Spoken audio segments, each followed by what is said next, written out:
Hi, Trixie. Ba't parang malungkot ka? Hindi masarap pagkain?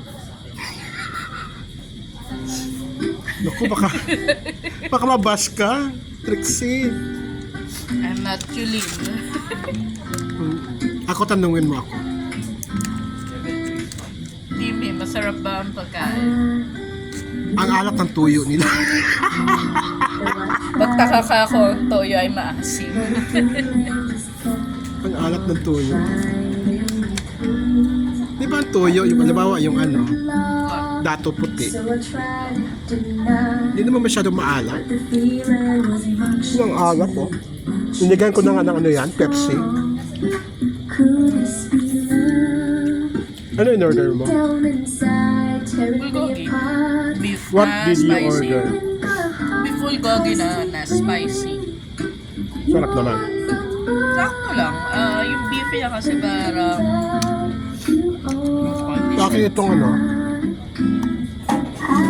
Hindi siya Parang sobrang luma. Korean beef. Pero okay naman yung taste niya. I mean, sakto lang yung spice. Tapos nabanggit ko nga parang... Ang Pero di- gauge kasi usually sa isang kainan ko, okay yung food, yung kimchi. And so far, okay naman ako dun sa Ano masasabi mo doon sa isang vlogger na ang dami-dami niya nakain, sa kanya sinabi na hindi masarap? If she pays naman for the food, okay lang. Pero naging problema kasi doon yung sinabi niya na quota na parang nakakabastos kasi. Nagmura.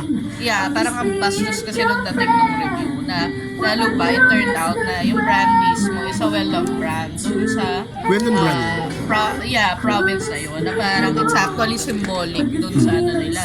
And besides, yung province na yun is known for pagiging masarap yung pagkain. Ito music. Copyright. So, ganun pala yun. Hmm? Ako, true na kamukha mo daw yun. Sino yung sabi ba, sir? Ako. Hindi, mas maganda ka no? Comment down below guys kung sino mas maganda, si... Sabihin ko ba tunay mong pangalan? Naniniwala ka bang?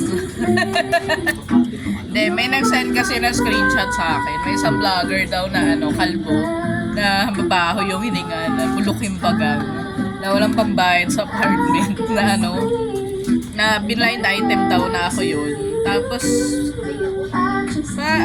ako kasi medyo 50-50 kasi parang ang layo nung hindi yung I mean, wala naman akong magagawa kung sa tingin niya mukha akong gasol, di ba?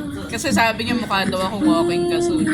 Anyways, parang layo kasi nung kwento niya dun sa nangyari. Ayun. Yam. Na parang di mo marirecognize na ito ba, ako ba talaga to? Baka na maakala nung friend ko ako lang to. Pero kasi, pinanggit siya yung blue dress. Parang, hindi ko nga maalala yun kasi actually it's a dating event. Naalala ko naman parang ganun ako, professional dating event. Tapos I think that was open for, kasi never naman ako magbabayad para mag-ganun kasi hindi naman din ako naghahanap. Kasi meron na, charot. Ay, naalala ko dati, nung medyo pa tayo, hindi pa tayo, syempre wala naman nag-teach sa atin diba? Orphan tayo, charot.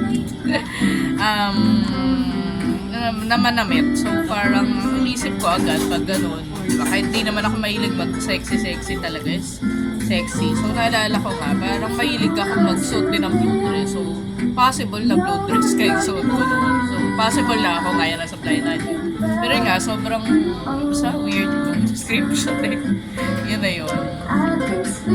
May tanong ako sa'yo. Bakit dito mo na ako dinala samantalang yung dalawang dress sa hotel mo dinala sa Ako nga dinala mo dito restaurant? Ako dinala mo dito Ha? Hindi kasi yours. Hindi ganun talaga. Joke lang, joke. Sagutin ko talaga. Sige na, kainin mo na yan.